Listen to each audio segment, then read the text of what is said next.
right? The Second Amendment states, a well-regulated militia being necessary to the security of a free state, the right of the people to keep and bear arms shall not be infringed. For over 200 years, the Second Amendment right has been protected by the Constitution and recently reinforced by the Supreme Court. Although the right to bear arms is protected, the recent shootings in Newtown and in other places have brought forth the proposal of new gun control. However, every time a new gun legislation is proposed and implemented, it does little to deter crime. My claim is that gun control fails to reduce crime. First, I will demonstrate how this fails to do so by describing how gun ownership does not cause violent crime, and how gun ownership actually prevents crime from happening, and how banning guns overall reduces the increase in crime. Gun ownership, there's a belief among people that more guns equals more violence, and according to the CDC, among the top 10 killers in the United States, firearms are at the bottom of the list that cause death. According to FBI statistics, the number of violent crime offenses in the United States has fallen over a 5-year span from a period dating back from 2007 to 2011. And based on data from the Department of Justice, the amount of guns in America per 1,000 people has increased, whereas serious violent crimes has decreased dating back from 1970 to 2003. And there's various ways of criminals obtaining guns. The three main ways are either they have purchased illegally, stolen, or purchased via straw buy, which is they get someone else to buy for them.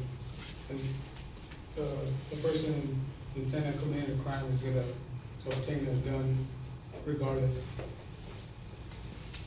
And so stricter gun controls have nothing to do, don't really do much. They only take away a form of self-defense from law-abiding citizens. Which leads me to my second thing: gun ownership actually prevents violent crimes.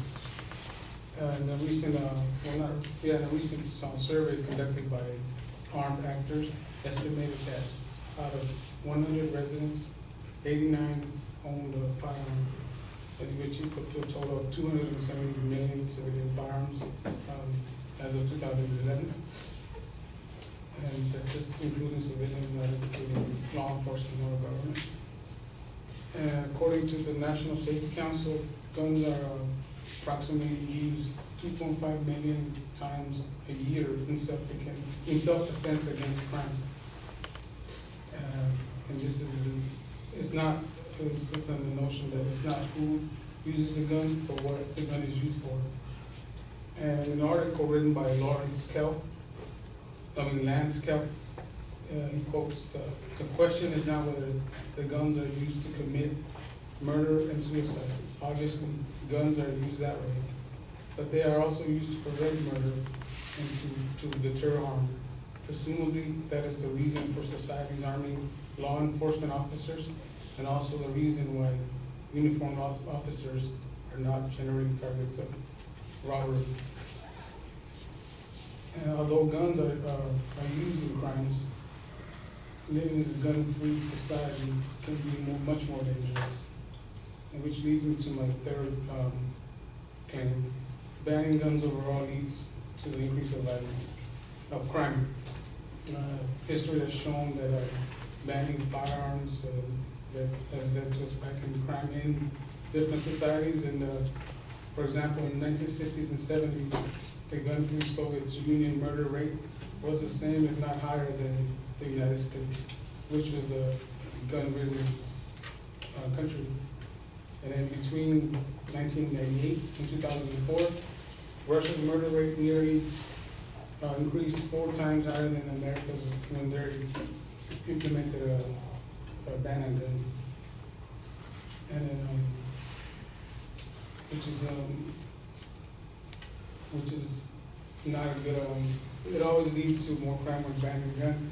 And it's also just when having criminals and law enforcement carrying guns, it leaves the citizens unable to defend themselves against violent crime. So it's just at least my thing that gun control actually fails to deter violent crime.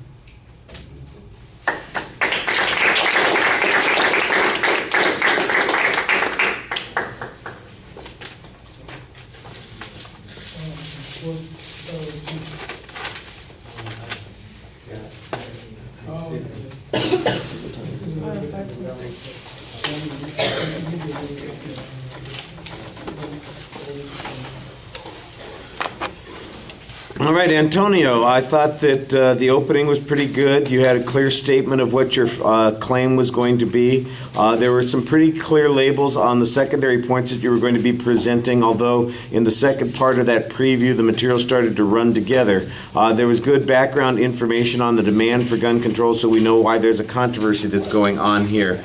Some of the information needs some source citations. You've got data about Russia, for instance, both in the 60s and 70s under the Soviet Union, and then recent information about a 4-time increase in their crime rate. I need a source citation on that. You had some good statistical information from the National Safety Council, from the Department of Justice on gun ownership and those kinds of things, and that was fine. I think you explained your reasons pretty well, that the number of guns is unrelated to the amount of crime. You've got a pretty good explanation of what that process is. Crime's been dropping, guns have been going up, so there's probably not really this kind of relationship that people sometimes assume. I do think you sometimes present data on crime, but it's a little bit vague.